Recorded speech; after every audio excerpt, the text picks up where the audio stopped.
Doncs continuant amb la jornada, ara tindrem tres sessions més. La primera se'ns presentarà el que és l'estratègia catalana de la renovació energètica d'edificis, una segona en el qual veurem l'impuls de l'eficiència energètica i les energies renovables en edificació a Catalunya, i una tercera que és l'impuls de l'eficiència energètica i les energies renovables en l'edificació dins de l'àmbit local. La primera d'elles ens la realitzarà el senyor Xavier Martí Raguer. Ell és responsable de programes europeus i coordinador del projecte Marí dins de la Secretaria d'Habitatge i Millora Urbana de la Generalitat de Catalunya. Sense més, doncs, donem... Gràcies, Jordi. Bon dia a tothom.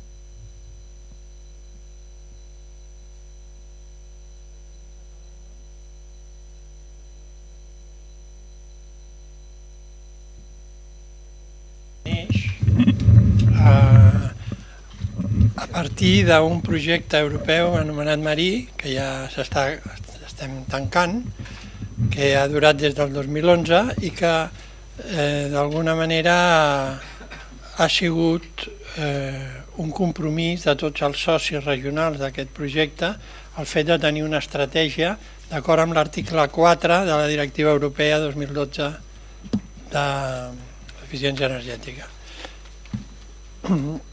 A part de que és un compromís del govern català, perquè ha estat aprovada pel govern el 2014, a part de ser un compromís del govern català, no és una estratègia governamental només, sinó que és una estratègia que intenta aplegar i integrar totes les forces, tots els agents que intervenen en el sector de la construcció. En aquest sentit, a diferència de l'estratègia potser espanyola, ha sigut una estratègia que l'ha construït un fòrum d'entitats format actualment per més de 80 entitats públiques i privades que han contribuït treballant en 5 grups de treball. Durant l'any 2013 aquests grups van elaborar un document que es va presentar al govern, el govern el va fer seu i es va, diguem-ne, realitzar aquest acord del govern català. Amb la qual cosa es pot dir que és una estratègia participada i col·lectiva. No és només pública, sinó que és público-privada, i que és una estratègia que, per tant, està arrelada en el sector i per la transformació del sector. Està feta per la transformació del sector, per dotar-nos d'un instrument que ens permeti canviar de xip, passar d'aquesta visió d'obra nova a aquesta visió de rehabilitació del que tenim, de renovació del parc. Bé, ara presenta, a veure, farem per aquí.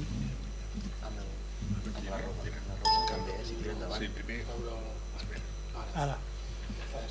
La presentació serà molt senzilla, no us posaré moltes xifres i la lletra serà gran i clara perquè així entengueu bé el missatge. A veure, objectius de l'estratègia primer, treballarem, després les accions que l'estratègia ha fet aquest any, el finançament i una mica les accions que ens veiem a curt termini durant l'any 2016.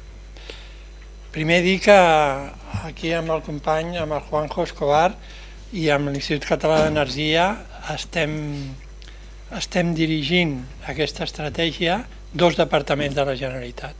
A l'acord de govern va establir així que el Departament d'Empresa i Ocupació i el Departament de Territori i Sostenibilitat haurien de comandar aquesta estratègia amb un comitè executiu que es va constituir l'any 2014 i que és el que porta endavant, ajuda, anima que tot el sector participi.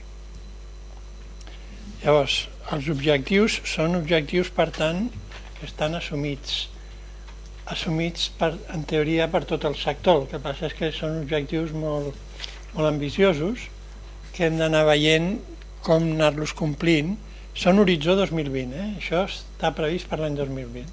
Llavors teniu, per exemple, 14% de reducció del consum estimat d'energia final del parc edificat equivalent a 558 quiloteps. Reducció del 22% de les emissions assignables al parc edificat, 2,6 milions de tones. Estalvi d'un 21% de la despesa econòmica amb un equivalent a 800 milions d'euros d'estalvi. Intervenció mitjançant una gestió energètica renovada i o renovació energètica integral en el 61% del parc edificat, 790.000 edificis. I mobilització d'una inversió de 1.400 milions d'euros de fons públics i privats per 120 macroprojectes de renovació. I finalment, creació i o reciclatge de 14.000 llocs de treball. Són uns objectius que a darrere tenen uns fulls de càlcul bastant complexos que no us presentaré ara, però que serveixen per orientar l'acció. Ja es veu, ara ja el primer any d'execució, que tenim quasi complet, que és el 2015, ja veiem que són objectius molt complexes, molt difícils d'assolir. Per exemple, a nivell de la xifra d'inversió, no hem arribat als 100 milions, no? És a dir que costa molt d'aconseguir aquests objectius. Però tot i així ens orienten. Tant ens orienten que l'estratègia s'està concebint i s'està transformant en una fàbrica de projectes de renovació. O sigui, el que intentem és aconseguir aquests 1.400 milions d'euros d'inversió. Amb aquest objectiu heu de pensar que aconseguir 1 milió d'euros d'inversió té a darrere uns costos de tramitació o de gestió complicadíssims, només 1 milió. Imagineu-vos 1.400. Només el Juanjo ja us podrà explicar l'exemple del CAR de Sant Cugat, que per aconseguir 1,5 milions, tota la feina d'inversió, tota la feina que hi ha darrere, si ho comptéssim, ens espantaria. En fi, jo vaig directe a aquest concepte de fàbrica i que estem treballant, sobretot i també de cara a anar ben organitzats, en 4 grans línies d'eines, grups d'eines.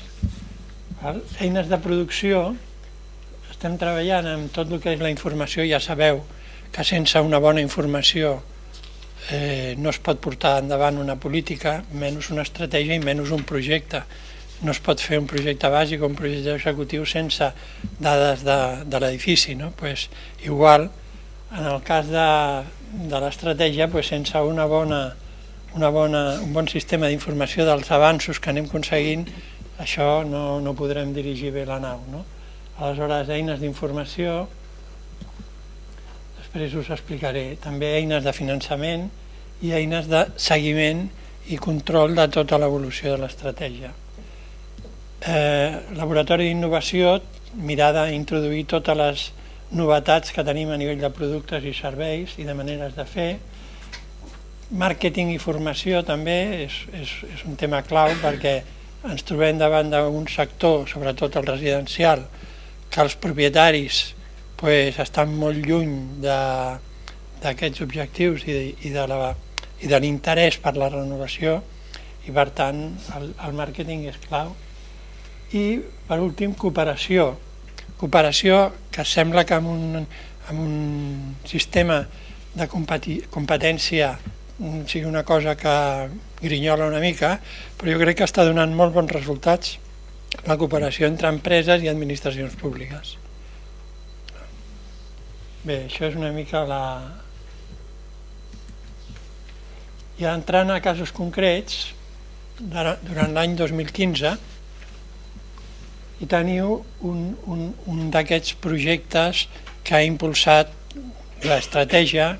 Jo crec que és bastant emblemàtic, perquè es situa en l'Eixample i perquè sobretot planteja, sense haver triat, diguem-ne, una illa especialment on tinguéssim un domini o una facilitat d'intervenció, sinó ha sigut una mica per comoditat.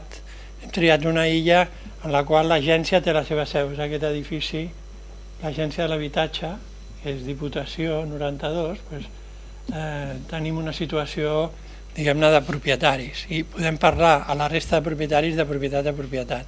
Però és una illa molt complexa perquè està molt altament utilitzada.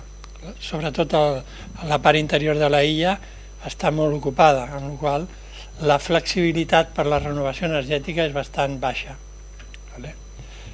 No hem triat els nostres veïns i per tant ens hem trobat de tot, comunitats de propietaris de tota mena. Unes molt interessades, altres menys, altres que són propietat vertical, etc. Una caixa de sorpreses. En tot cas, aquest concurs era un concurs d'idees per la renovació. Van participar 27-28 equips pluridisciplinars. Per què? Perquè es marcava tres grans objectius, no només idees tècniques de rehabilitació, sinó també idees financeres i idees de participació de les comunitats, de com muntar bé tota la governança d'aquest projecte. Va guanyar, penso que el Col·legi d'Aparelladors formava part del jurat, van guanyar dos equips. El primer deia Riola Fiola Arquitectes, el segon era Pica Aguilera, en Pica Aguilera anava La Bola, també anava Acciona i també anava Recuperar. I per lo que fa a Riola anava Aiguasol, Pecta i ETCS. Un conjunt de 8-9 empreses, 8-9 organitzacions que van guanyar aquest premi, que eren 15.000 euros. Van guanyar el premi. També dintre del premi hi havia la possibilitat de que aquests equips fessin els projectes executius de renovació de tots aquests edificis. Però clar, és obvi que posar-te directament, passar d'idees a projectes executius és realment un salt de vèrtic, no? Llavors vam agafar i hem acordat amb l'Ajuntament de Barcelona fer un pla director, que és el que estem començant ara a desenvolupar. Un pla director que en principi les comunitats rebran subvenció de l'Ajuntament al 100% perquè les empreses que han guanyat el concurs puguin fer-lo. I estem començant a estructurar aquest pla director. Disculpeu, objectiu tenir-lo al mes de març de l'any que ve. O sigui que estem fent una cosa una mica novedosa, que és un pla marc que ordeni i organitzi totes les rehabilitacions de tots els edificis d'una illa. Això és la feina que tenim entre mans. Tanmateix estem fent un conveni entre l'Ajuntament de Barcelona i l'Agència d'Habitatge per tot el tema del pagament de les subvencions a través del Consorci de l'Habitatge de Barcelona. Però la idea és subvenció del 100% dels projectes executius, de la redacció dels projectes executius i bàsics, i de la direcció d'obres, 100%, i 50% de les obres, del cost de les obres, que és interessant. Llavors, de moment, tenim un bastant alt grau de participació i d'interès de les propietats, de les comunitats. Tenim de 22 comunitats, 13-14 que ja han signat algun paper de compromís. És un prepaper. Un cop tinguem el pla director fet, llavors sí que vindrà el compromís fort, que és signar les obres i el projecte bàsic. Però ara de moment tenim una primera superior al 50% de participació de les comunitats que estan interessades. I la resta ja tenim una mica de tàctica de màrqueting perquè es vagin integrant també en el procés de renovació. Aquí estem treballant en el pla director en dos nivells.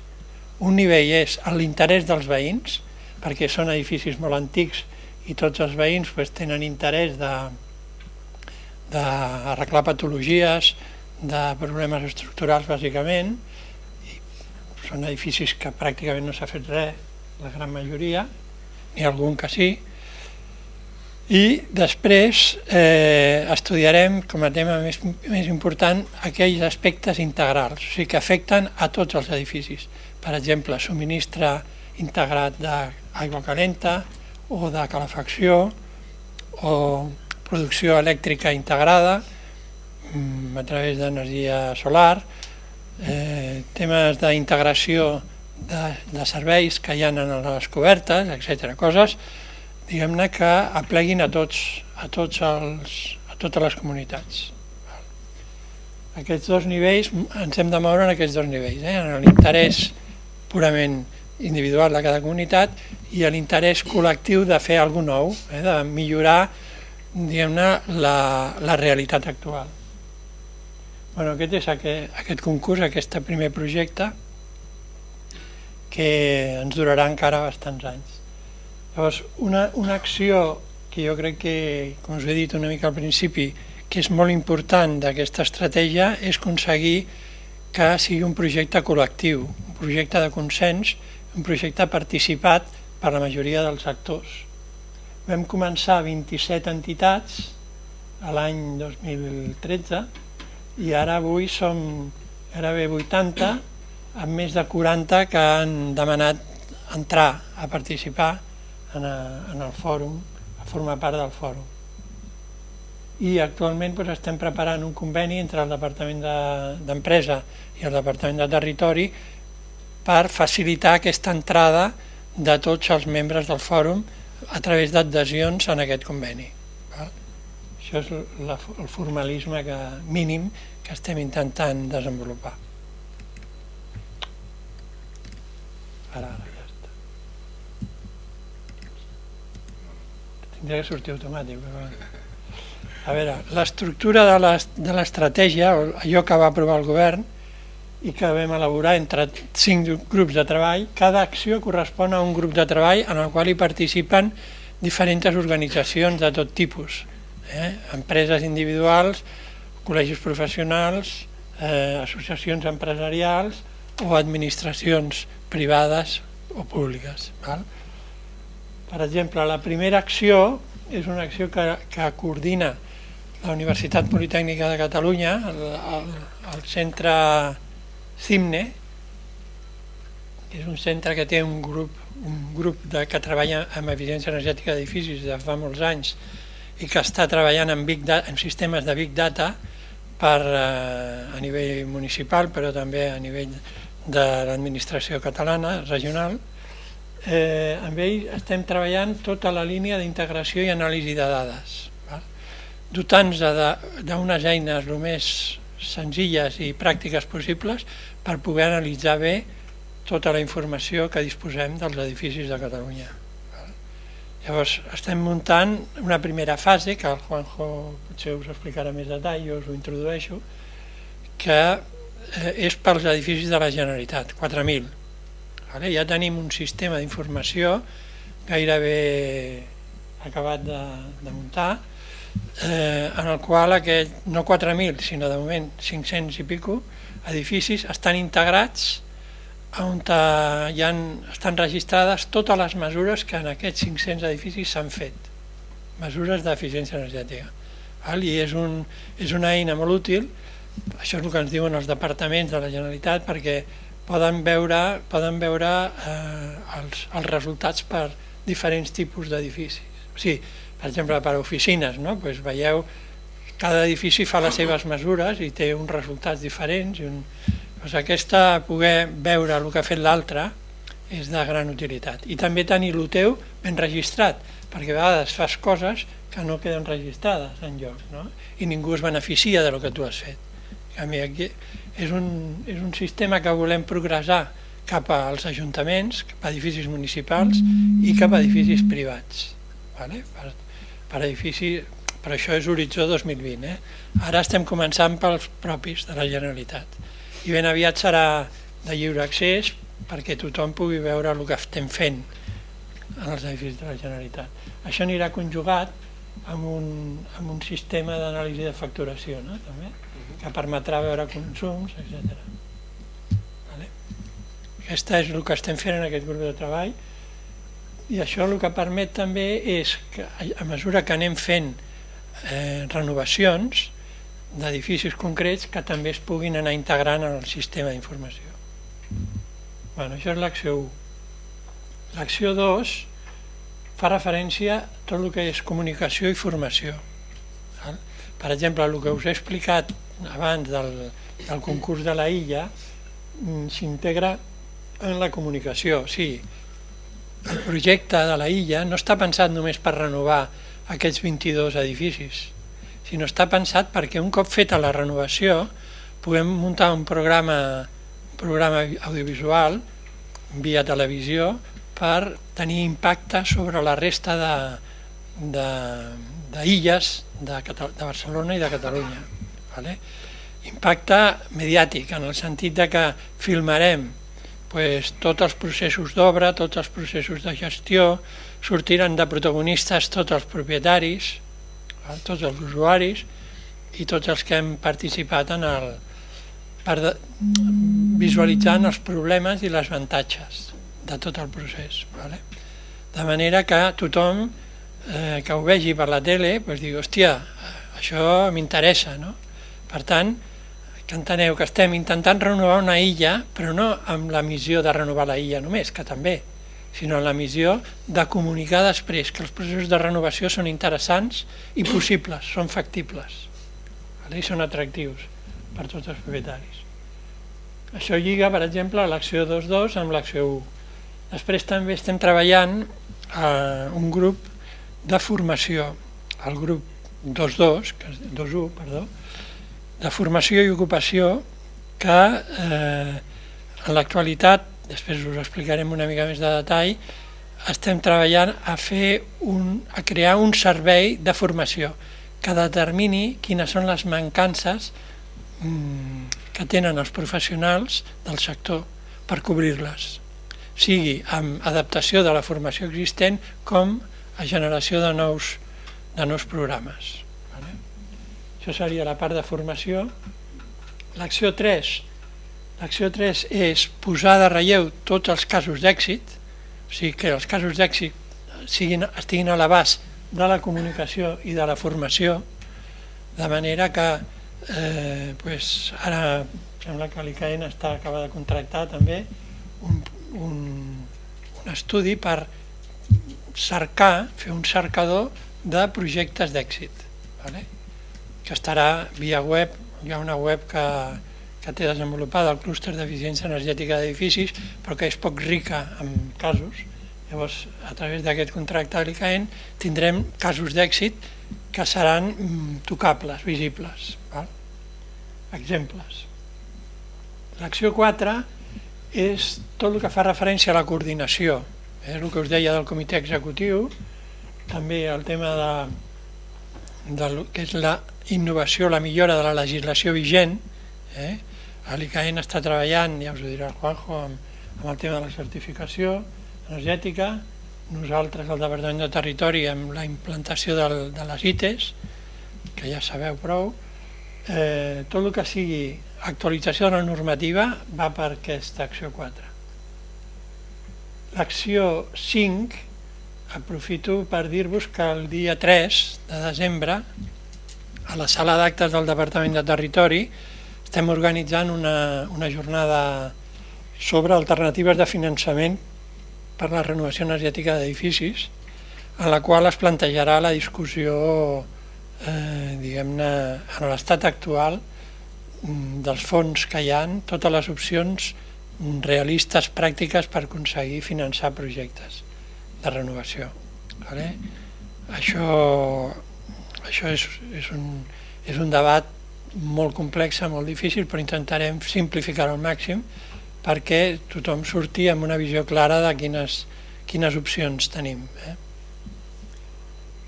Aquesta acció 5, aquest any, ara, trobarem que també m'he oblidat d'abans del servei de formació, però en aquesta acció 5 estem preparant un concurs públic per crear un servei de promoció de projectes, per animar el mercat. Hi ha propietaris, sigui d'edificis terciaris o sigui residencial, hi ha propietaris que necessiten algun tipus de suport o d'animació per decidir-se, que tenen algun projecte pensat, diu, em falta això, aquest servei els ajuda amb allò que els falta. Aquest servei, que us deia, sortirà al concurs ara al mes de desembre i es publicarà i començarà a treballar al gener-febrer. És un servei molt útil perquè actuarà a través de la web de l'estratègia, que és edificisdecatalunya.cat. Mireu a Google i... Això és una mica les 5 accions que intentem que totes estiguin lligades. Com heu vist, jo us he posat en relació l'acció d'anàlisi de dades amb totes, estan totes relacionades, l'acció 4 també, etc. Seguim. Això és el que us deia ara del servei de promoció.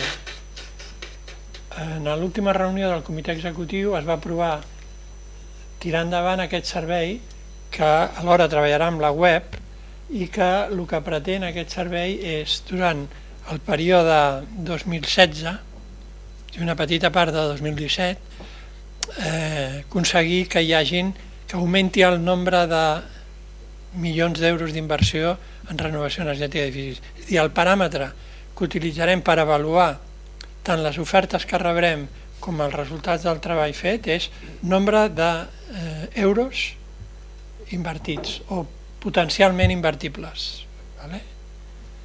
Això és el que farà aquest servei, que és aconseguir que els projectes que estan en cartera, que s'estan preparant, es decantin i realment es comencin. Aquesta és la idea.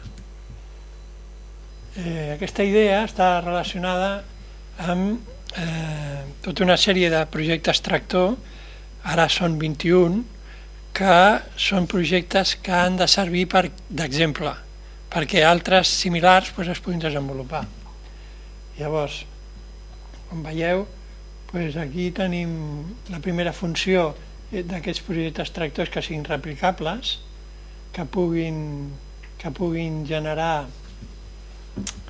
finançament públic o combinació públic-privat o solament privat, que han de tenir incloses solucions, productes, serveis innovadors amb l'ús d'energia renovable i que el rati inversió-ocupació també sigui significatiu. Aquí us he posat 2 exemples, un que és edifici públic amb inversió privada, que és el CAR de Sant Cugat, i un altre que és edificis privats amb subvenció pública, residencial, que és una iniciativa de l'Ajuntament de Vilafranca que està treballant en el barri de l'Espirall d'una manera bastant efectiva. Bé, ja per anar acabant, de cara al 2016, les línies d'acció que estem treballant són completar tot el sistema d'informació i veure ja d'entrar, preparar l'entrada dels municipis, dels edificis municipals, que tenim avaluats en 16.000, entorn de 16.000, 4 vegades més que la Generalitat, i tenir ben acabat el sistema d'informació dels edificis de la Generalitat amb resultats demostrables i visibles.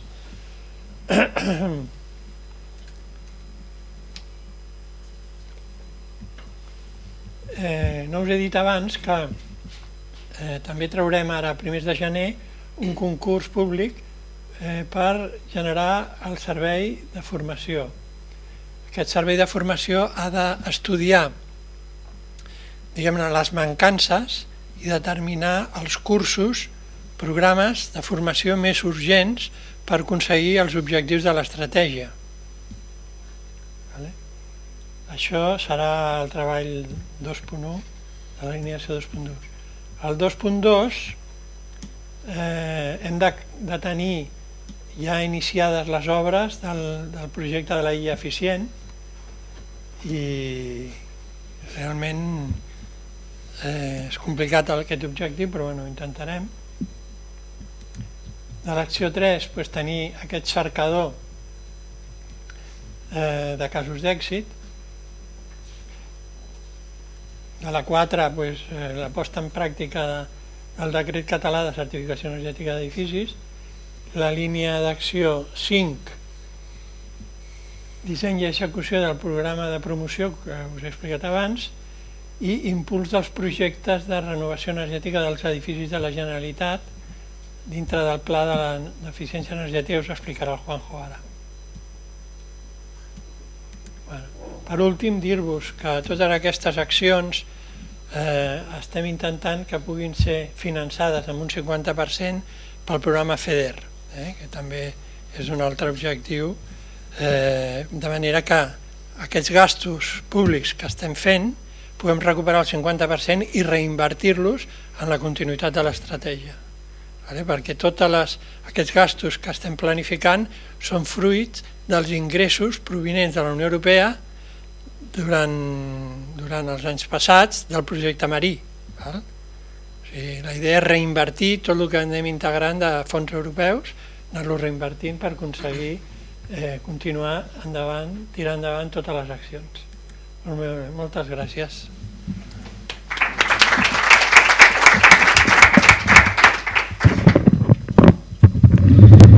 Bé, moltes gràcies, senyor Xavier Martí, i esperem doncs, que aquesta estratègia realment s'acabi convertint en un foment de projectes, com ha definit. Comentar que el senyor Martí ens ha parlat doncs, de l'illa eficient, i dins de les jornades que fem aquesta setmana, el dijous 19 al matí hi ha prevista una de les xerrades, serà la presentació del projecte aquest illa eficient que farà un dels equips guanyadors del concurs. Bé, ara donem la benvinguda al senyor Joan Josep Escobar per a fer-nos la segona de les presentacions. El senyor Joan Josep Escobar és cap de la Divisió de Gestió Energètica de l'Institut Català d'Energia i bé, ens parlarà doncs, de l'impuls de l'eficiència energètica i de les energies renovables en l'edificació a Catalunya. Moltes gràcies i moltes gràcies per poder estar aquí amb vosaltres. Jo em sento molt a casa, o sigui que us parlaré com si fos al sofà de casa meva. El Xavier explicava l'estratègia catalana de renovació energètica d'edificis, i perquè no us penseu que això és un bolet que surt un dia perquè ens llevem de mala llet i diem anem a fer una estratègia i a protegir el personal, aquesta estratègia té una base, i aquesta estratègia és una base, i la base és la política d'habitatge que fa la Generalitat per una banda i la política d'energia que fa la Generalitat per una altra banda, per tant ha de ser coherent, i aquesta política està centrada en la part d'energia, que és la que jo conec més, doncs en un pla d'energia i canvi climàtic del 2020, i ara últimament en un element que potser heu escoltat, o almenys la gent d'aquesta casa sí que el coneix, que és el Pacte Nacional per la Transició Energètica a Catalunya. És un pacte proposat des de la Generalitat, i la nostra idea és dir, escolta, anem a intentar consensuar entre tots vol dir partits polítics, però vol també dir la societat civil, com volem que sigui la política energètica en els propers anys. Quan dic propers anys, estic parlant del 2050. Imagineu si és lluny. Intentem separar aquesta discussió de la discussió política. És a dir, independentment del color polític que estigui en cada moment en el govern, hauríem de posar-nos d'acord sobre unes bases perquè aquesta política no anés donant bandazos d'una forma o una altra. I nosaltres hem proposat un pacte, i aquest col·legi ho està estudiant, perquè aquest pacte forma part d'un procés de participació en la qual tothom pot dir la seva. I és un pacte, en mig minut ho tinc tot dit, no us ho explicaré, però aviam, que tots estem d'acord que la política energètica dels propers anys ha de passar per l'eficiència energètica? Doncs eficiència energètica. Que tots pensem que hem d'anar a exprémer al màxim les energies renovables? Doncs les energies renovables és una altra. És més, nosaltres diem en aquesta proposta que volem que el 2050 el 100% de la nostra energia provingui de fonts renovables. El 100%. I és molt complicat, però escolta, hem de posar un objectiu per tirar endavant, Un altre aspecte molt important per nosaltres. Escolta, l'energia ha de ser un servei. Un servei vol dir que tenim el dret d'accés a l'energia en la quantitat, en la qualitat i en el preu raonable que podem.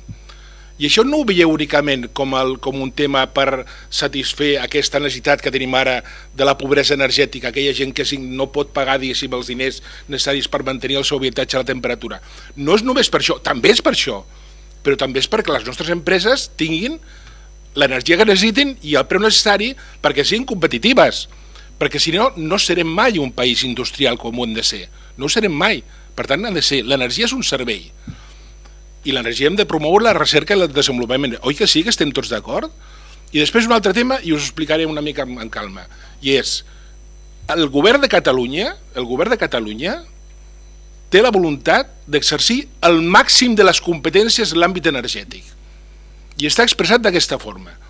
Això, en un escenari sobiranista, vol dir totes. En un escenari no sobiranista, vol dir el màxim que podem en cada cas. Però el màxim. O sigui, volem ser parts d'aquest model energètic. Per això, quan els nostres amics del Ministeri, ara l'amic Lluís del Ministeri de Foment ens explicava el seu pla, doncs llàstima hagi marxat, però jo l'hagués dit, escolta, doncs estaria molt bé que aquest pla s'hagués consensuat, perquè està molt bé aquí començar a fer grans números, començar a dir que no sé quants milions d'habitatges, però després resulta que aquest pla no es consensua amb ningú. No hi ha interlocució, no només amb els governs regionals, com es diuen, ni amb la societat civil. Per tant, estem fent models energètics i models de foment absolutament aliens a la participació de la societat. Per tant, normalment les coses que són alienes a la participació de la societat són coses errònies. I anem per aquest camí, I ho sento molt, però ho hem d'explicar així. I no és un problema polític únicament, és un problema de gestió. Un pla consensuat i amb el suport de tothom té molta més força que no pas un pla elaborat des de dintre un despatx en el qual el publiquen i el pengen a la web. Jo en això no hi crec, ho lamento, però no hi crec. Aquest és el nostre model polític que plantegem. Separem l'energia de la política. Marquem unes bases que tothom puguem estar d'acord i tots anem per aquí. Després guanyi una, guanyi l'altra, lògicament perfilarà, matisarà el que sigui, però almenys les bases han d'anar per aquí, perquè si no ens trobarem situacions com la que tenim ara a Espanya. Ara a Espanya acaben de publicar el Reial Decret d'Autoconsum.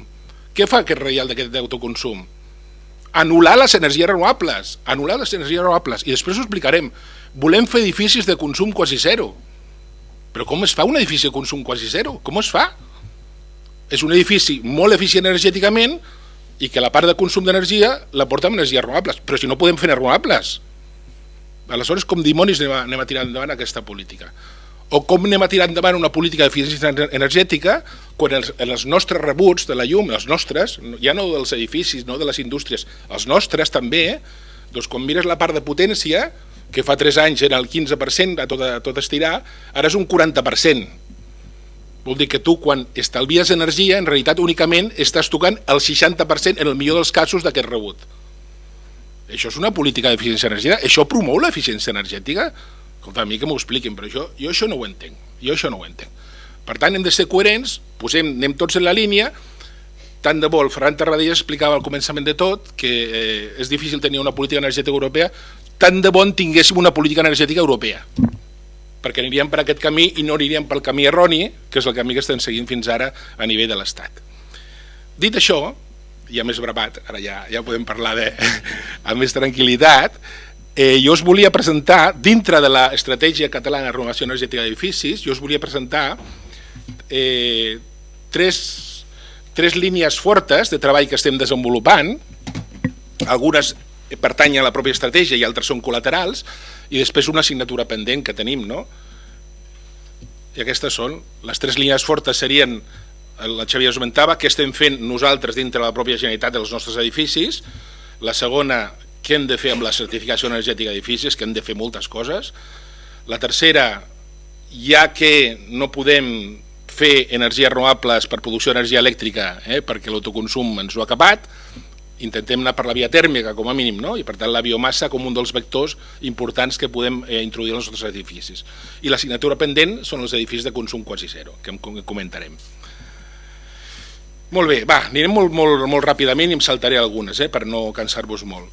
Mireu, el que explicava en Xavier abans del que estem fent, les dades que agafem dels edificis de la Generalitat, la facturació, tot això té un únic objectiu. L'objectiu quin és? Fer inversions en eficiència energètica i energies renovables. Totes les dades que fem, tot el monitoratge, al final, ha d'anar en aquest sentit. Nosaltres podem començar, és un treball que ja ha començat des del 2011, ara estem en una segona fase que explicaré, però ja podem començar a donar alguns resultats, que segurament no són prous, però donem alguns resultats. Nosaltres ja en aquest temps del 2011 al 2014, escolta, ja hem fet una primera cosa que ha sigut la més fàcil, que és reduir la factura energètica de la Generalitat, reduint les potències elèctriques contractades. És la més fàcil, la que tots podem fer a casa nostra, o sigui que aquesta no ens posem el mèrit. També hem fet, en una època difícil, en una època de penúria econòmica, també a nivell de recursos públics, hem intentat promoure la inversió. I la inversió es promou de dues formes. Primer, per la forma convencional, la de sempre. Un departament de la Generalitat té recursos en una partida pressupostària, aleshores fa una inversió per canviar els enllumenats, els punts de llum per LEDs, per exemple, però hem intentat desenvolupar un altre model, que és el model de serveis energètics, que també explicarem ara després. Tot fet i fet, entre les dues coses, en aquests 4 anys de l'11 al 14 s'ha fet a la Generalitat de l'ordre de 18-19 milions d'euros d'inversió. S'han fet auditories, s'ha fet formació, o sigui, tenim uns resultats. En base a aquests resultats és quan nosaltres programem una segona tongada d'aquest acord de govern, d'aquest pla. O sigui, ja tenim uns resultats, anem a veure. Plantegem una segona tongada. Aquesta segona tongada s'articula dintre d'un mandat que tenim del Parlament de Catalunya, que en un moment de gran inspiració divina va decidir que des del 2007 fins al 2020 la Generalitat hauria de reduir el seu consum energètic en un 25%. És un objectiu important. Nosaltres intentem, amb aquest pla que tenim, donar compliment a això, perquè el Parlament mana, estem en una societat democràtica, per tant, el que diu el Parlament, el govern l'ha de complir, almenys aquí a Catalunya, en altres llocs no sé com ho fa, però aquí sí que ho hem de fer així. Per tant, marquem uns objectius de reducció de factura energètica, de reducció d'energia, no cal ni que retingueu, i diguem que aquesta estratègia, aquest pla, s'integra dintre de l'estratègia que ha explicat en Xavier, per suposat, però té temes col·laterals que ha d'anar lligant, com per exemple el que us explicaré després de l'estratègia d'utilització de la biomassa, clar que sí. Si estem demanant que els edificis del sector privat o els edificis municipals utilitzin la biomassa, com no ho farem a casa nostra? Per tant, també això ha de ser coherent amb aquesta estratègia. I aleshores demanem altres coses, com per exemple un tema important, que aquí també esteu molt involucrats vosaltres, diem, escolta, no podem continuar amb els contractes de manteniment com els fem ara. El manteniment no serveix únicament perquè aquella màquina funcioni. El manteniment serveix perquè funcioni de la millor de les maneres possibles. I per tant, els contractes de manteniment han de tenir, almenys obligatòriament a partir del proper 1 de gener per la Generalitat, clàusules d'eficiència energètica. I en la mida del possible lligar la remuneració d'aquelles empreses que facin el manteniment a l'obtenció d'aquests resultats d'eficiència energètica. Per tant, s'ha acabat el tema del manteniment rutinari. El manteniment ha de complir amb aquestes coses. També demanem que els edificis siguin bes, els que comprem, etc. Molt bé, doncs, per fer això, per fer aquestes inversions, ja hem dit que ens ha tocat viure una època molt dura del punt de vista de recursos públics i hem intentat, al costat d'aquesta forma habitual de fer inversions, desenvolupar un altre model alternatiu. La Generalitat no té diners, doncs anem a buscar-los al món privat, I aleshores ens hem fixat que en molts països de la vora nostra, han desenvolupat un sistema, aquí li diem serveis energètics, però dieu-lo com vulgueu dir-li, d'empreses que són capaces de venir a casa nostra, als nostres edificis, invertir als nostres edificis, garantir-nos un estalvi en els nostres edificis i recuperar els diners a base d'un contracte 6, 8, 10 anys, el que siguin, en funció de la inversió que facin. Això se li diu model de serveis energètics. Explicat així direu, ostres, si és tan fàcil, per què no ho feu més? Mira, doncs no és tan fàcil. La primera resposta és que no és tan fàcil. Nosaltres hem estat un any i mig per intentar convèncer la pròpia Generalitat de que aquest model era un sistema que no genera deute o dèficit. O sigui, sabeu que la Generalitat la paraula dèficit la dius i et foten fora ja de seguida. O sigui, no la pots ni pensar tan sols. Ens hem estrujat les meninges per veure com aquest model no es podia comptabilitzar com a dèficit. Com un contracte amb una empresa de serveis energètics, un contracte 6 o 8 o 10 anys, no constituïa per la pròpia Generalitat un dèficit. I ens hem inventat una forma que la intervenció ens ha aprovat, que és dir, no, és que això no és un projecte d'inversió, això és un contracte de serveis. Ens hem inventat un servei que es diu eficiència energètica. Per tant, demanem una empresa que vingui a casa nostra i ens estalviï el 20, el 25, el 30% del consum energètic. No li diem com.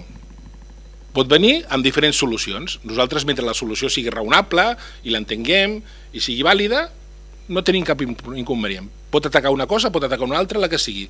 I això, del punt de vista, diguéssim, comptable, jurídic, econòmic, doncs s'entén que és un servei, i un servei no genera dèficit, cosa que està molt bé, perquè les administracions públiques, insisteixo, que el concepte de dèficit és una cosa que no es pot ni parlar. Tot això ha generat ja una sèrie de projectes. El Centre del Rendiment de Sant Cugat, en Xavier, és el buc insígnia perquè va ser el primer, a més amb el Departament de Presidència, imagineu quina...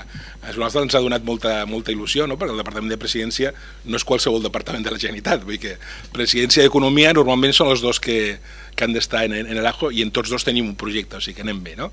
Bueno, ha generat una sèrie de projectes que s'han desenvolupat amb aquest sistema, en diferents durades de contracte, diferents inversions, tots ells toquen enllumenats, climatització, etc. Quina és la dificultat que tenim aquí? Mira, la dificultat és una. La dificultat és que, lògicament, cada projecte és de la seva mare i, per tant, cada projecte s'ha de treballar i costa... El període de maduració dels projectes és important. I tenim una segona dificultat que l'hem de dir, i jo crec que hem de ser molt francs. No? Estem parlant, a nosaltres ens han autoritzat, maximorum, a contractes de l'ordre de 8 o 10 anys de llargada.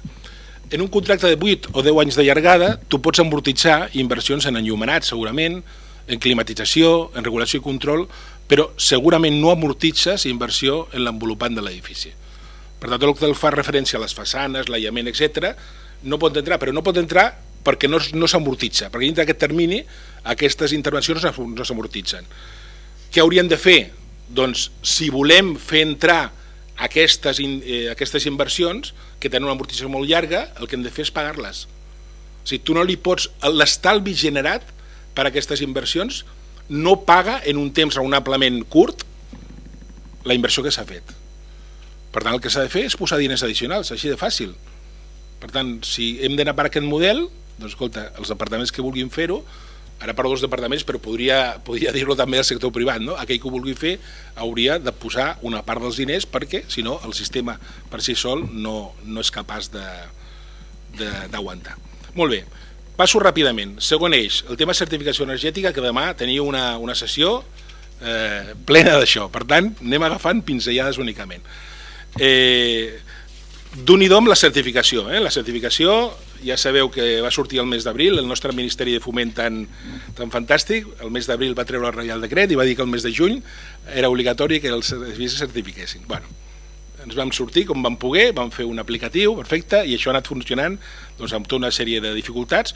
Hores d'ara, ho hem de dir, tenim més de mig milió de registres ja d'edificis certificats, tant de nous com d'existents, però la foto d'aquests edificis, i estem d'acord que la certificació per ara és una foto desenfocada. És una foto de l'edifici en la qual no acabes de veure exactament on el col·loques, i depèn com ho facis sortiria una forma o una altra, però més o menys una foto és com els quadres impressionistes aquells, no? Que et donaven la taca de color i més o menys podies veure per on anava. Aquesta és la taca de color dels 500.000 edificis que nosaltres hem registrat el certificat. Doncs no arriba al 5%, que són A's o B's o C's. Bueno, doncs és la realitat, una mica la realitat del que tenim. Jo crec que això no ens crida engany a ningú, ja pràcticament ho sabíem, això, que sortiria d'aquesta forma. Bueno, és una informació, no?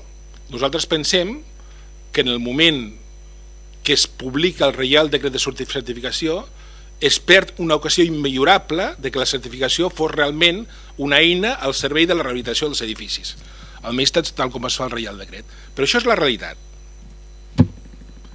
Nosaltres, que dintre del conjunt de l'estat espanyol som els que més certificats hem registrat, i això no és un mèrit de l'ICAEN, és un mèrit vostre, perquè heu fet vosaltres les certificacions, hem estat des del primer dia durant la vara en la comissió, no sé, té un nom llarguíssim, una comissió que munta el Ministeri de Foment, que hi ha totes les autonomies, diguéssim, per dir com hauria d'evolucionar aquesta certificació.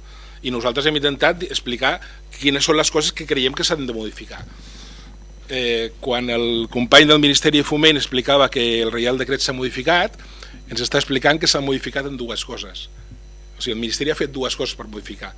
Ha canviat els factors de pas per calcular el CO2, s'havien equivocat directament, s'havien equivocat abans i l'energia elèctrica estava penalitzada.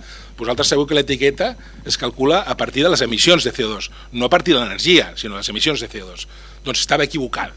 El mix de producció de CO2 a partir d'energia elèctrica estava equivocat i això ho han rectificat. I el segon que han fet, diguéssim, per clamor popular, ha sigut que el programa o els programes que fan la certificació tinguessin una sortida digital. Vosaltres sabeu que la sortida que tenien les programes fins ara era una sortida d'un PDF, per entendre, no? Posaves allà i, per tant, vosaltres fèieu el càlcul, entràveu totes les dades al programa, traieu un PDF i després, quan entràveu al nostre aplicatiu, tornàveu a posar totes les dades una altra vegada per poder llançar. Bueno, ara, per clamor popular, finalment, sembla que a partir del 14 de gener, que és quan el nou software entrarà ja d'una forma obligatòria, doncs ja, diguéssim, s'entendran d'alguna forma. Nosaltres modificarem, diguéssim, també l'aplicatiu perquè pugui xuclar directament les dades del resultat del programa i, per tant, no s'haguem de fer la punyeta d'escriure les dades dues vegades. No? Bueno, doncs aquestes dues són les modificacions que ha fet el Ministeri i prou. Nosaltres hem insistit molt, al final hem decidit, farem nosaltres el decret català, si no ens accepten o no van ràpid per fer les modificacions que nosaltres pensem que haurien d'ajudar que la certificació ajudés a la rehabilitació, farem el decret català i, escolta, i és que vagin al ritme que els dona la gana. I el decret català, que és un tema que estem consensuant amb els col·legis, també, estem consensuant amb els col·legis, jo crec que hi ha algunes coses, les més evidents que haurien d'incorporar serien aquestes que us poso aquí. Primer, ostres, jo crec que una visita a l'edifici s'ha de fer. És que com podem certificar a distància per telèfon, no? Una visita s'ha de fer, com a mínim. Segona, el document de recomanacions. És increïble que el document de recomanacions ara, la literatura del Reial Decret digui que el document de recomanacions has de dir on la persona pot trobar la informació sobre eficiència energètica. Home, no fotis, hosti. Dóna-li tu la informació. Proposa-li una sèrie de mesures i quantifica-li. Miri, això que podia fer aquí li costarà tants diners i li pujaria 2 lletres i li estalviarà tants diners. Home, jo crec que és el menys que pots fer perquè el certificat sigui una eina realment, si no, únicament és un tràmit. No? Tercer, els certificats registrats cada 10 anys. Resulta que tu vens o compres l'edifici i fas el certificat, si després no el tornes a vendre o comprar, ja està, te n'oblides i pots estar 40 anys més. No, escolta, nosaltres pensem que aquells edificis que entren en la roda de certificats, al cap de 10 anys han de tornar a fer-se el certificat, almenys a nivell informatiu. I el quart punt, que va lligat amb el tema d'inspecció, que ara comentarem molt ràpidament, és el tema d'aclarir les obligacions de les agències immobiliàries.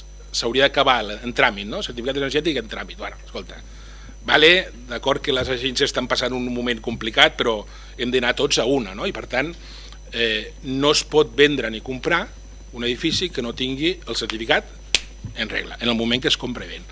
Aquí la inspecció juga un paper important, i la veritat és que inspeccionar no és fàcil, perquè a més inspeccionar, no només inspeccionar, sinó al final d'algunes inspeccions, que és una multa, no li agrada a ningú, i més una multa en un moment com el que estem vivint ara, de crisi econòmica, en la qual, escolta, tothom, però bueno, al final haurem d'arribar segurament, no? Nosaltres vam començar el primer any de la inspecció un de cada 1.000 certificats, ara inspeccionem un de cada 100 certificats dels existents, però ens mirem tots els certificats d'edificis nous. I això és la situació.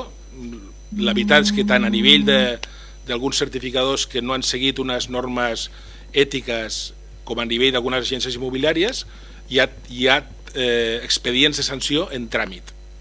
I la veritat que no ens agrada gens fer-ho, però ja són casos, com diuen els castellanos, contumaces, no? Casos d'aquells que mira, escolta, el primer que diem rectifica, modifica el certificat, no?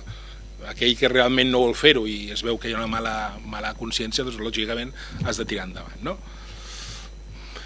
Bueno, això pràcticament ho he explicat ja, per tant me'n vaig a l'altre.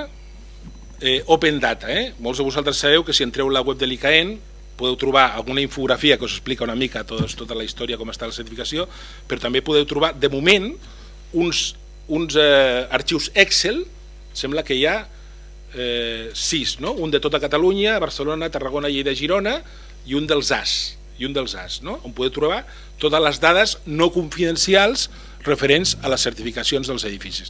Això estem intentant fer-ho d'una forma més user-friendly, no? Més visualització, no? Segurament haurà de ser a partir d'alguna eina de Google, no? Que tu puguis anar directament al mapa, que el mapa et surtin totes les fletxetes dels edificis que hi ha certificats, que cliquis una de les fletxetes i digui, mira, aquest és l'edifici situat al carrer no sé què, número tal, té la classificació A i tal, excepte les dades confidencials de l'usuari, tota la resta de dades es poden donar, no? Molt bé. Perdó, endavant.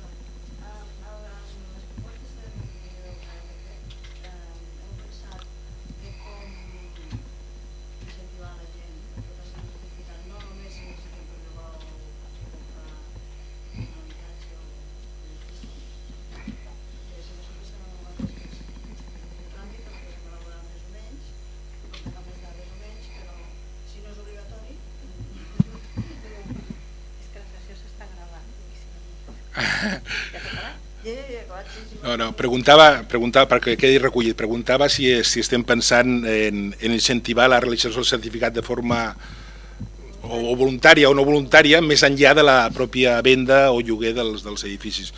Mira, no ho tenim clar, la veritat que no ho tenim clar, perquè la veritat és que ens agradaria solucionar primer el tema de certificat, o sigui, que el certificat realment fos una eina seriosa, o sigui, que fos reconeguda pel mercat, abans que intentar ampliar la realització del certificat en altres casos.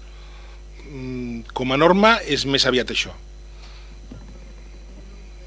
Sí. De totes formes recullo la indicació, per suposat. Perdona, si vols participar passarem el micro, ho dic perquè quedi gravat, no, perquè quedi gravat només. Vinga, acabo en 3 minuts ja, perquè ja m'he passat de temps. La tercera eina és el tema que comentaven de l'estratègia de valorització de biomassa forestal i agrícola. Creiem que nosaltres que la biomassa, i sobretot a Catalunya, sobretot en les zones de muntanya nord i sud de Catalunya, és una eina, escolta, que no podem prescindir d'ella. A les ciutats, igual a les ciutats és un problema d'emissions, el que vulgueu, però escolta, a les zones no urbanes sobretot és una eina clarament que es pot aprofitar i clarament que crea una economia local d'una forma terrible, i segurament el Ramon després ho explicarà amb més força això. Hi ha una estratègia del govern per tirar això endavant, salto moltes coses, s'està veient que la biomassa a poc va agafant una mica d'embrancida, comença a haver-hi també sectors de producció de biomassa en forma de pellets o d'estella, o sigui que estem molt contents que funcioni d'aquesta forma. I hi ha un portal creat per la Generalitat, que és aquest, el biomassacat.cat, que és un portal, està creat en l'entorn de l'ICAEM, però és un portal que recull les dades, diguéssim, no només de la Generalitat, sinó a partir, sobretot d'una forma crucial, de totes les diputacions, que són les que estan més a prop del terreny i els que coneixen i han promogut els projectes concrets. Això existeix, d'alguna forma. S'ha creat un clúster de biomassa a Catalunya, que això jo crec que està molt bé, o sigui, que hi hagi un grup d'empreses que pensin que això pot ser un negoci, és la forma més fàcil que pot tirar el tema endavant. I també la Generalitat, aplicant-se una mica el que jo comentava abans, intenta aplicar-lo a les seves pròpies carns. Estem promovent que hi hagi biomassa fora, intentem als nostres edificis que hi hagi també. Hi ha un projecte que ara s'estan redactant els plecs i es treurà licitació molt ben aviat, que són un conjunt de 26 calderes de biomassa a 26 edificis de la Generalitat, en un format serveis energètics.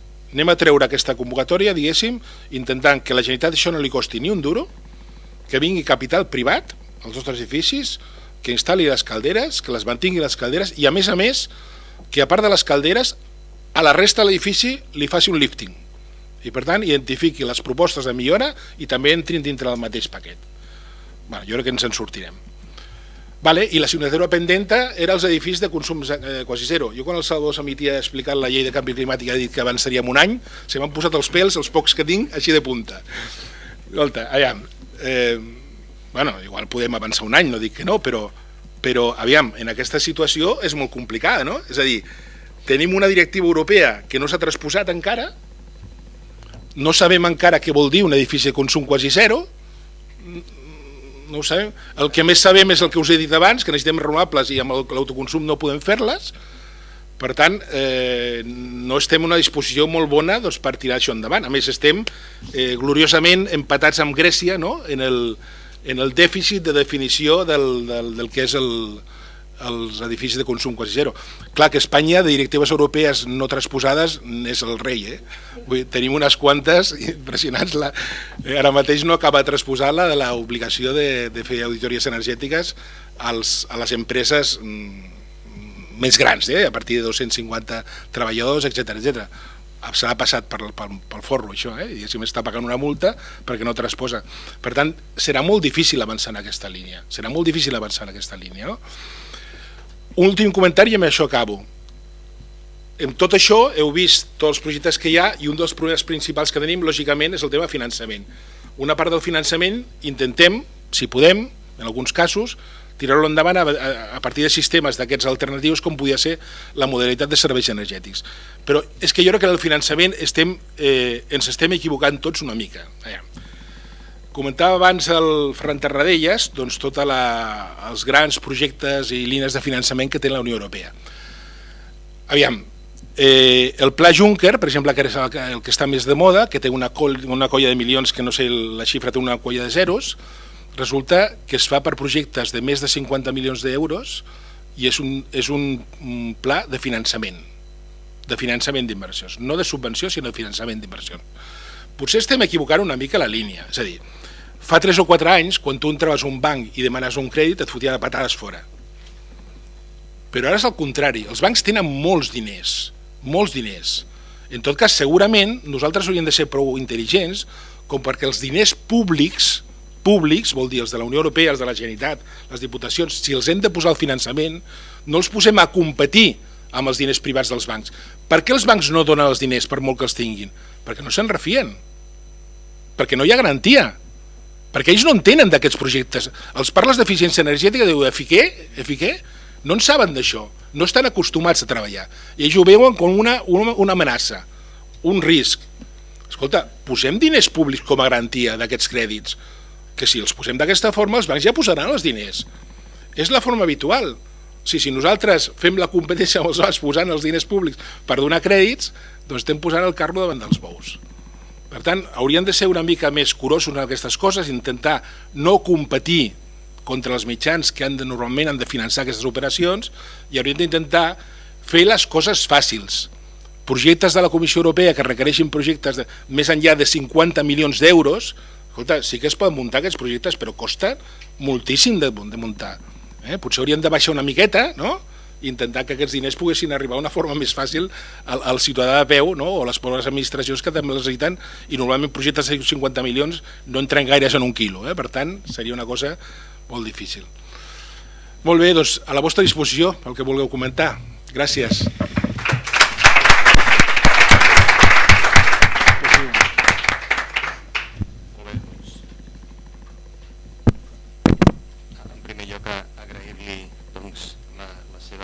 Participació i el seu llenguatge tan entenedor d'una cosa força complexa i amb tanta informació. Gràcies. Sobre alguna de les coses que ella ha dit, ha parlat d'una jornada, només informar-vos que aquesta jornada és una jornada que es farà demà, que organitza l'ICAEN, que celebrarà també en aquesta sala, i per tots aquells que vulgueu assistir-hi estan les inscripcions encara obertes. I sobre aquest últim apartat que ha comentat de finançament també s'organitza una sessió pel divendres en el qual se parlarà d'ajuts i de finançament en la rehabilitació energètica. Doncs bé, ara passem a la següent de les intervencions, que anirà a càrrec del senyor Ramon Ravella Pujol, cap de l'Oficina Tècnica del Canvi Climàtic i Sostenibilitat de la Diputació de Barcelona, i que ens parlarà de l'impuls de l'eficiència energètica i les energies renovables en l'edificació dins l'àmbit local. Endavant. Bé, bon dia, es fa tard, mirarem d'anar de pressa. Bé, nosaltres a la Diputació de Barcelona, la nostra, diguem-ne, línia de guia del tema energètic gira al voltant del pacte dels alcaldes. Millor dit, girava, perquè el pacte dels alcaldes ha sofert una mutació radical aquest novembre. Girava al voltant del pacte del 20-20-20, que era el 20% d'estalvi energètic o d'estalvi de les emissions, el 20% de renovables a l'any 2020, i al voltant d'aquest tema vam llançar les darreres activitats en energia, que ha sigut quan més ens hi hem ficat. Anteriorment també teníem una línia energètica, però no tan sòlida i tan extensa. A l'any 2008 es va llançar el tema aquest del pacte dels alcaldes i ens hi vam apuntar de seguida. Vam ser de fet el primer coordinador local que va haver-hi i vam llançar-nos a fer el que era l'instrument del pacte, que era el Pla d'Acció per a l'Energia Sostenible, el PAES, que es té que revisar cada 2 anys i que ha de tenir una certa coherència, fugint una mica dels plans amb centenars d'accions. A partir d'un moment va començar la cosa d'executar els PAES, i aquí era on hi havia el repte real. L'altre repte, el d'extendre el pacte, tenia les seves dificultats, però entre cometes ens en vam sortir bastant bé. Bueno, això seria el pacte dels alcaldes a nivell de Catalunya. Les 4 diputacions són coordinadors del pacte. Després hi ha diversos promotors. L'ICAEN també és coordinador del pacte. I en aquests moments doncs, les taques aquestes grises són els municipis que estan adherits. Podem veure doncs, hi ha un percentatge notable d'adhesions. Està en diferent grau de maduresa, donat doncs, que ha sigut escalonat. Primer va ser Barcelona, seguit de seguida per Girona, després Lleida i Tarragona ha sigut el darrer que s'ha enganxat i que ja estan corrent milles, que podríem dir, i aviat doncs, tindran uns quants plans fets. El pacte dels alcaldes era bàsicament energètic, encara que l'objectiu era d'emissions, i girava al voltant de la Direcció General d'Energia. Llavors, abans que hi hagués la darrera canvi a la Comissió Europea, la Direcció General de Canvi Climàtic, que era una direcció general petita, de recent creació, amb no gens història al darrere, va tirar endavant una nova iniciativa que va ser la del Majors Adapt, que cobria la part del canvi climàtic, que és l'adaptació. Aquesta iniciativa no semblava que acabés d'arrencar. Això és el del Majors Adapt. I llavors va sortir la nova, diguem-ne. A partir de novembre, el pacte del 20-20-20 queda tancat, per dir-ho d'alguna manera. Els adherits que s'hi vulguin quedar, doncs s'hi queden, i l'any 20 veuran si han aconseguit els resultats, però els nous adherents ja no es poden adherir a aquest pacte i s'adhereixen al nou pacte dels alcaldes per l'energia sostenible i el clima. Aquest nou pacte, el que més crida l'atenció és que l'objectiu ja no és el 20% de reducció de les emissions respecte a l'any base per l'any 2020, sinó que ara és el 40% de reducció de les emissions des de l'any base per l'any 2030, que més o menys quadra amb l'estratègia europea. Hi ha països que van més endavant i parlaven doncs, del 50% a l'any 40, però de moment s'ha quedat amb això, el 40 a l'any 30. De fet, noves adhesions a Barcelona doncs, ja en tenim molt poques, perquè ja hi ha 218 adherits. El que ens queda per adherir-nos doncs, són municipis petits, municipis que tenen altres problemàtiques i que doncs, això no és una prioritat per ells. Però entre els que estan adherits ja tenim uns quants que estan interessats en fer la mutació, per dir-ho d'alguna manera, del 2020 al 40-30. A més, en els plans d'acció aquests, que canvien de nom, ja no es diuen plans d'acció per l'energia sostenible, sinó que també hi afegeixen el tema clima. En aquests nous plans han d'anar integrada el tema de l'adaptació. O sigui, a més de fer tot el tema del càlcul d'emissions, hi ha d'haver-hi una avaluació del risc que suposa el fet del canvi que ja ens ve sí o sí. Tot això va lligat amb tota una sèrie d'altres iniciatives, no és una flor que neixi d'un dia. Ens remuntem a l'Agenda 21 de 1992, la de la Cumbre de Rio, que va tindre el seu desenvolupament, però que era un acord absolutament voluntari i sense uns objectius quantificables. En el cas tant del pacte dels alcaldes com el nou pacte dels alcaldes, hi ha un compromís d'arribar a uns objectius, llavors hi ha una feina important a fer. Aquí, a més, hi ha les fletxes dels objectius del mil·lenni, dels objectius del desenvolupament sostenible. Els de l'ODS de l'Agenda 2030 és el que promou la Unió Europea, l'ONU. Però el nou pacte dels alcaldes el promou la Unió Europea i tirarà endavant en un percentatge significatiu de ciutats, segurament municipis mitjans i grans, més que petits, però ja hi ha alguns petits que també s'han destapat. Això són els objectius de l'ODS, de l'Estratègia de Desenvolupament Sostenible, la nova, l'Agenda 2030, però els assalto i me'n vaig al tema de quan vam plantejar-nos executar els plans d'acció. Els plans d'acció ens vam trobar a finals del 2009 que havíem de tirar endavant tota una sèrie de mesures per començar a avançar cap a aquest 20% de reducció, que llavors era el 20%. I el problema que hi havia era que pràcticament la immensa majoria de municipis, per la llei d'estabilitat pressupostària, no podien endeudar-se de cap manera. O sigui, tenien absolutament bloquejat l'endeudament i no tenien recursos propis. Llavors vam tenir un esquema d'actuació que es dividia en aquestes tres línies. L'estalvi, estalvis posa aquí, els estalvis amb fons propis, els estalvis sense inversions, que són més importants del que semblen, que seria la S social, entre cometes, i les inversions sense fons propi. En el cas d'un municipi que pot tirar endavant amb fons propis, doncs és una qüestió de prioritats municipals. A vegades ens trobem que hi ha municipis que prefereixen augmentar la despesa corrent fent inversions en infraestructures que consumiran més que no pas fent les inversions en actuacions que suposin un estalvi en la despesa corrent. De tota manera, la corrent de limitacions de l'endeudament va en contra de tot això. Actualment, en molts casos, només es poden fer inversions si no suposen un augment de la despesa corrent. Això ja fa que en lloc de posar un jacuzzi nou en el poliesportiu, hagis de posar un recuperador de calor. O sigui que les coses van en un sentit favorable, diguem-ne, en aquest cas la limitació de l'endeudament aniria a favor de fer accions d'eficiència energètica. Amb fons propis, evidentment, seria del pressupost municipal o els fons que poden arribar d'altres administracions. Aquí, sota de tot, poso la propaganda de la meva institució, que és la xarxa de governs locals.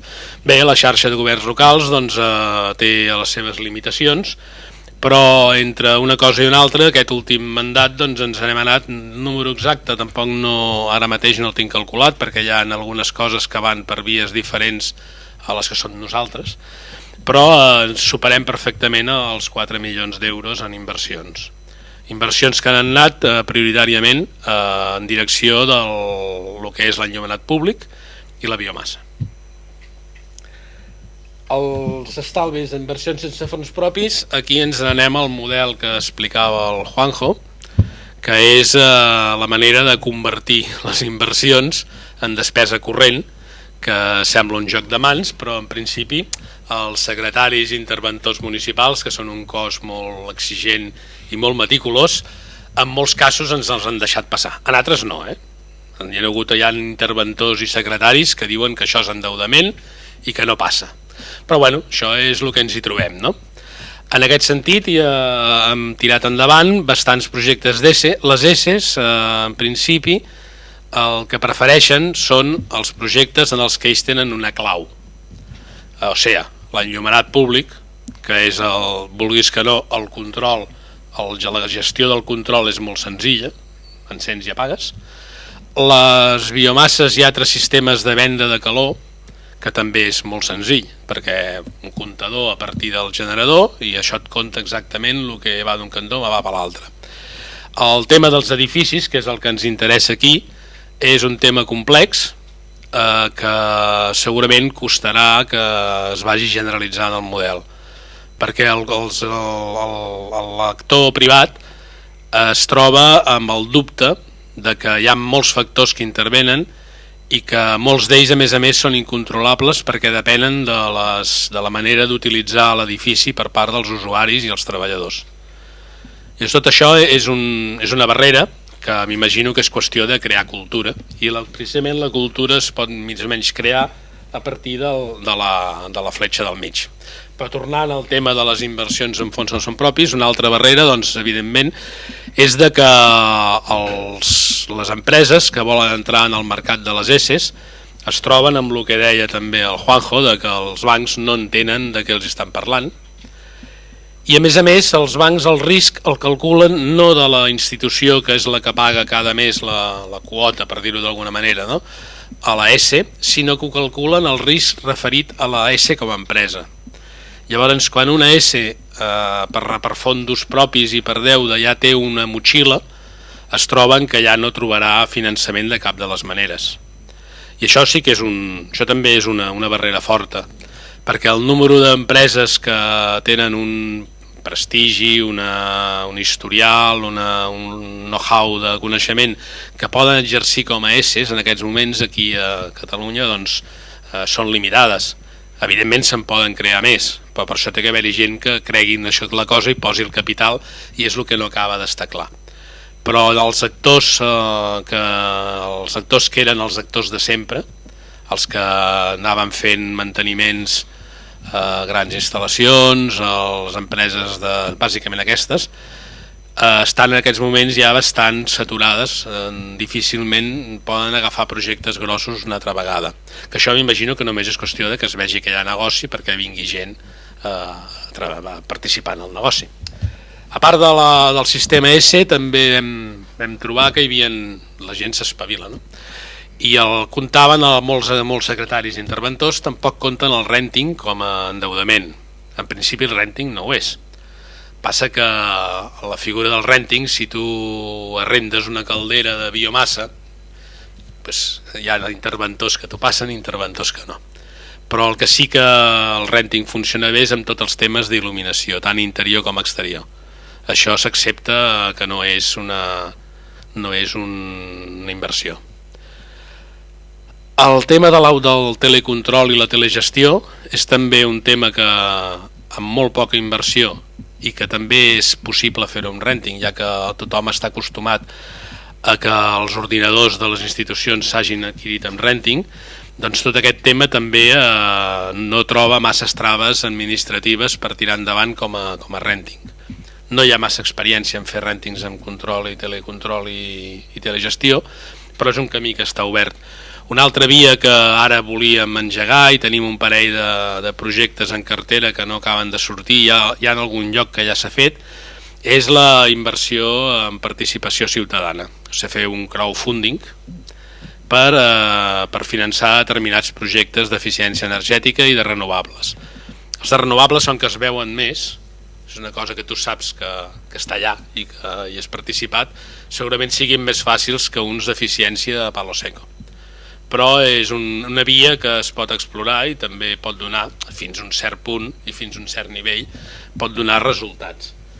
Els estalvis sense inversions, que durant molts anys ha sigut el més interessant, bé, és amb poques inversions, diríem, hi ha sistemes de telemesura, no de telecontrol, només de telemesura, molt econòmics de cost, que comparat amb la factura d'energia tendeix, diguem-ne, gairebé zero, que es poden utilitzar, necessiten al darrere una persona que s'ho miri, i això a vegades és el més car, costa més, a vegades és més fàcil adquirir un aparell que val una pasta, que no pas agafar una persona nova a l'Ajuntament.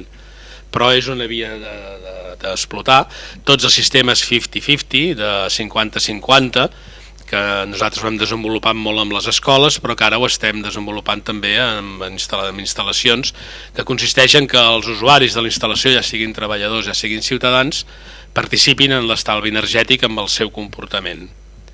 Això, en algunes proves que hem fet, ens ha donat fins a un 30% d'estalvi de corrent, d'electricitat, en un poliesportiu. Un altre punt on es pot intervenir amb aquests sistemes de 50-50 és en els contractes de neteja. La neteja, si s'organitza d'una manera racional, pot reduir molt el consum elèctric.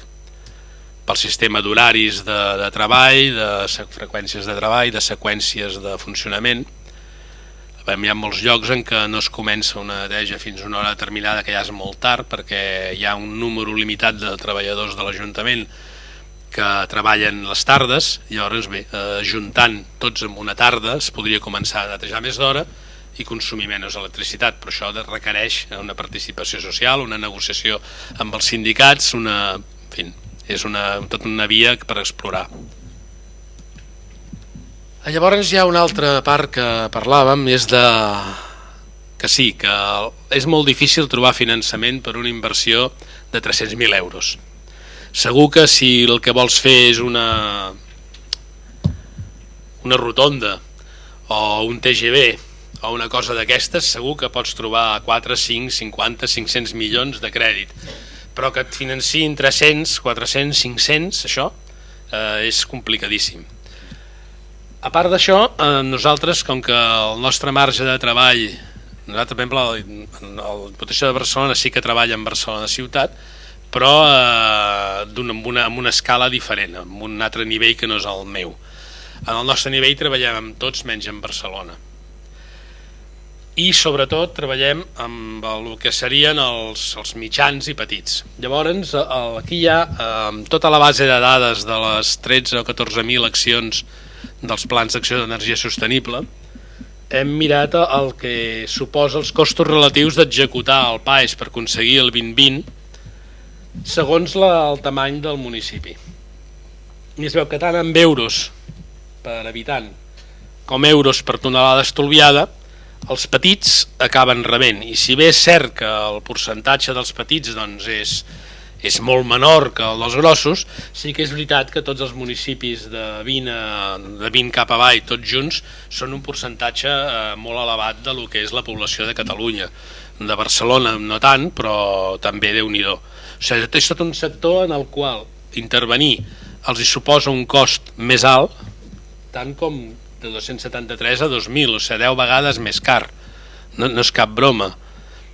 I és una part en què aconseguir municipis de menys de 1.000 habitants que siguin sostenibles i que puguin fer l'estalvi de CO2, això és una qüestió d'equilibri territorial i de poder seguir tenint un país funcionant racionalment al marge del que és la pura costa. Aquest és el mateix tema, però posat per tecnologies. I aquí la cosa és més rara. En els més de 30.000 habitants, doncs, en alguns casos els hi dona més car, i en canvi hi ha oportunitats. Hi ha oportunitats per la fotovoltaica per autoconsum, que seria aquest d'aquí, i hi ha oportunitats pel que són els equips de control, el telecontrol i telemesura, i moltes oportunitats també en el tema de LEDs. Els petits, en aquests casos, doncs, aixequen una mica la cresta en comparació amb els grossos. O sigui, és rentable. Aquesta doncs la saltem, que si no arribarem a l'altra. Aquí és el que hem pogut fer, i aquí es veu una mica que els edificis són difícils. El que són l'eficiència energètica en edificis seria aquest, que hi ha 17 projectes, però la inversió generada, això és la inversió generada, nosaltres treballàvem fent suport tècnic i llavors la inversió es tenia que vindre per altres cantons que no era l'oficina de canvi climàtic de Diputació. Llavors la inversió generada dels edificis és que és petita. Això vol dir que vam fer molts projectes, però que pocs van arribar a tindre un èxit notable. En canvi, en l'enllumenat públic, 49 projectes, però la inversió generada és pràcticament més del 70% de la inversió total. En total, en el projecte Helena, que van ser 4 anys i que es va acabar fa un any i mig i 2 anys, es van generar més de 100 milions en inversions. Com que hi ha un factor de reflux, de que aquests anys hem estat acabant coses, doncs les inversions voltaran els 150 milions. És una via, però ja et dic que el gruix de la inversió va ser el tema de l'enllumenat, i després venia el de la biomassa, que és aquell que és el segon en mesura. La biomassa és relativament barata. Molts projectes doncs poden... Aquests són els projectes de biomassa. Aquí es veu l'evolució de la biomassa des de l'any 2010. Estàvem al principi del pacte d'alcaldes i del projecte Helena, i la biomassa, això és biomassa pública per usos tèrmics. No contemplem cap altre tipus de biomassa nosaltres. I en canvi doncs, el 2014 la diferència doncs, és notable. És notable tant a nivell de número d'instal·lacions com de quilowatts. N'hi ha alguna que és sorprenent, la de Barcelona, aquesta d'aquí de Barcelona, no sé quina deu ser, imagino que la del Port, la que hi ha d'allà, que per això té un color més fosc, perquè és... A nosaltres, a l'hora de tirar endavant projectes de biomassa, partim d'una sèrie de premisses. La primera és amb quin combustible competeixen. Si no és el gasoil, ja és un punt negatiu, entre cometes. O sigui, quan es competeix contra gasoil, l'amortització té una durada raonable. La segona limitació és la de la demanda tèrmica. A partir d'una certa demanda, per lo baix, la cosa comença a disparar-se el preu i l'amortització per l'estalvi doncs, tarda molt més. Aquí la solució són els mini xarxes de calor, que no són xarxes de calor a l'europea, que són xarxes de molta potència i de molts abonats, sinó xarxes que inclouen doncs, la llar d'avis, l'escola i el pavelló cobert, la casa de la vila, el casal de cultura i el teatre. Això són xarxes que el que es tracta no és tant de fer xarxa com d'agregar consums per aconseguir un consum crític a partir del qual el període de retorn baixi per sota dels 10 anys i si pot ser per sota dels 5 millor, però això és molt difícil. A part d'aquests dos criteris hi ha un tercer criteri que és el del clima, que va molt lligat a la demanda tèrmica evidentment, i és de que doncs, hi ha a la costa sí que es poden fer instal·lacions de biomassa però tindran un període de retorn més llarg. I l'últim seria el que és més interessant pels nostres companys de l'oficina d'incendis, li diem nosaltres, no és aquest el seu nom oficial, es dediquen sobretot a la gestió forestal i el gruix de la seva feina és sobretot muntar tot el dispositiu per prevenció d'incendis a Barcelona. Llavors li diem l'oficina d'incendis, però no són l'oficina d'incendis, no es dediquen a cremar res. Llavors ells tenen tota una línia de suport a l'organització de la propietat forestal. O sigui, ells promouen la formació d'associacions de propietaris de manera que el bosc es gestioni de manera sostenible. Tota aquesta estratègia va dirigida a que la biomassa tingui un preu just, entre cometes, que vol dir que pagui l'extracció i una mica més, com a mínim. Aquí es troben amb greus problemes d'importacions de biomassa que evidentment han de ser subvencionades, perquè importacions que procedeixen de països on la mà d'obra és més cara no poden ser més barates que el que s'obté aquí.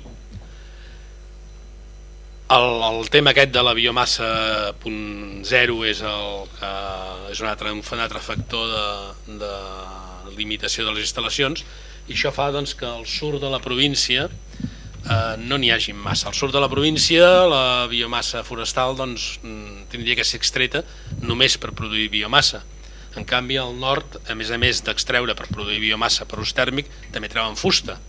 Llavors al nord és més fàcil engegar temes de biomassa que al sud, perquè la biomassa realment pot ser més barata en comparació i el preu que cobreixi el cost doncs és més senzill.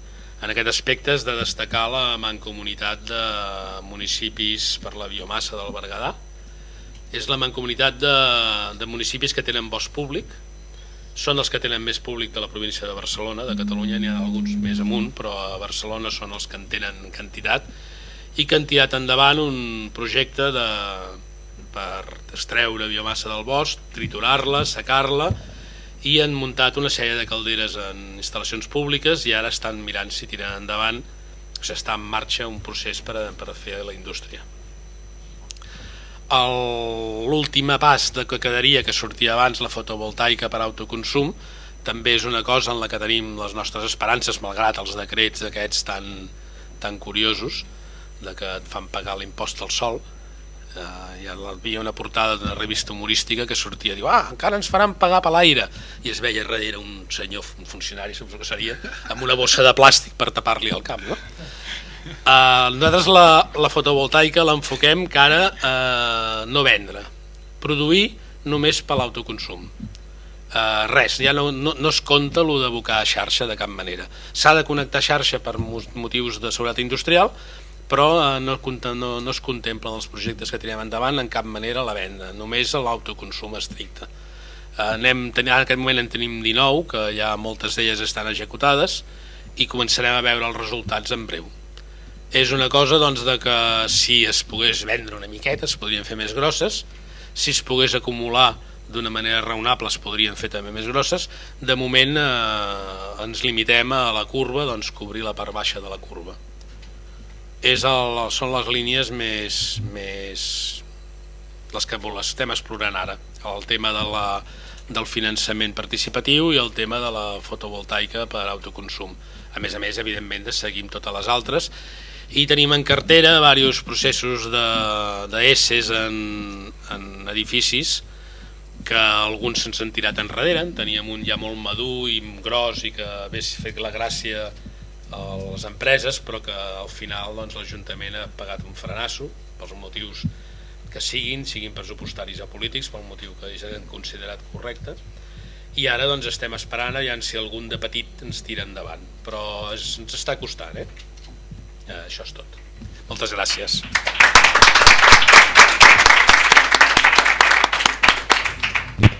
Molt bé, doncs, molt agraït per la seva participació.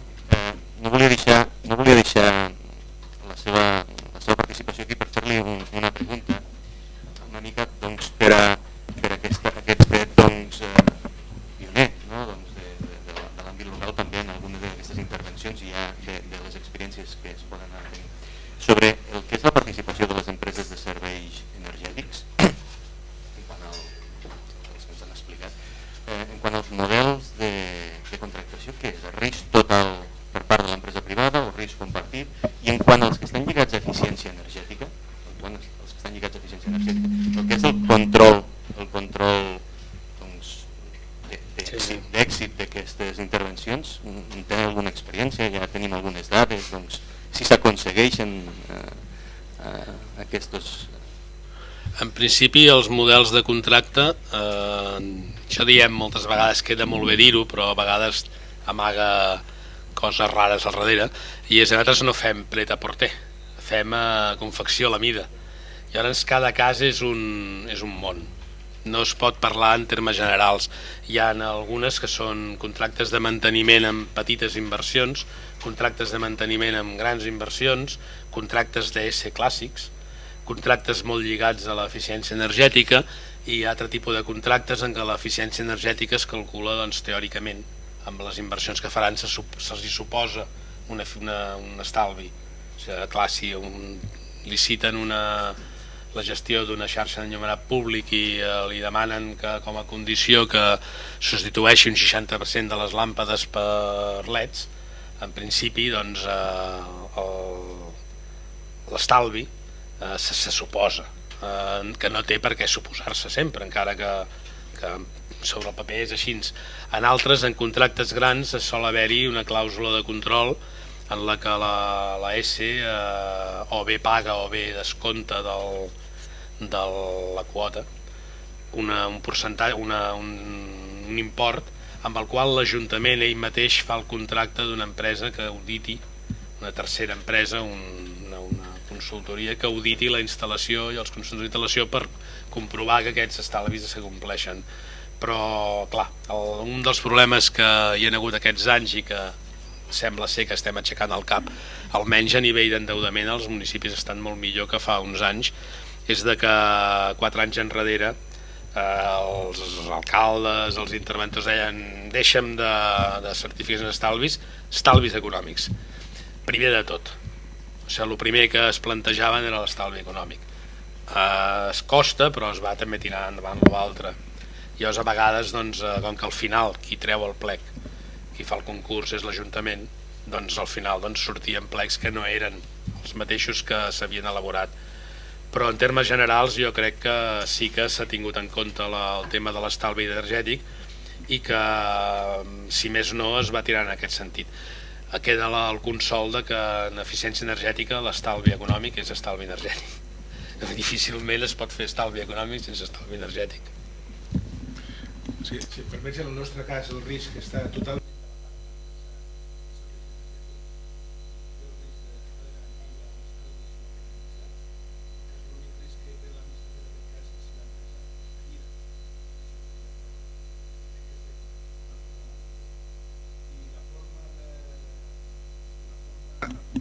Sí, la forma de calcular si s'ha complert o no s'ha complert el contracte, almenys en projectes d'una certa mida, és establir unes regles del joc, és a dir, un protocol de mesura i verificació, algun protocol acceptat a nivell internacional, que permeti que la propietat i l'empresa parlin el mateix llenguatge en el moment que hagin de valorar l'estalvi. Dit així és molt fàcil, la pràctica és una mica més complicat. L'experiència que nosaltres tenim és que els primers projectes estan funcionant per sobre de l'esperat, és a dir, el potencial d'estalvi inicialment identificat és menor que l'estalvi realment aconseguit. Això diu molt poc dels nostres edificis, Vol dir que són realment molt ineficients. Molt bé, doncs res més, agrair a tots els ponents i a tots vosaltres la vostra participació. Recordar-vos que aquesta tarda doncs, hi ha una altra sessió, si voleu o esteu interessats, en el qual es parlarà doncs, dels edificis de baix consum aplicat en el que és edificis escolars en l'àrea mediterrània. Res més, agrair-vos a tots vosaltres també la vostra participació.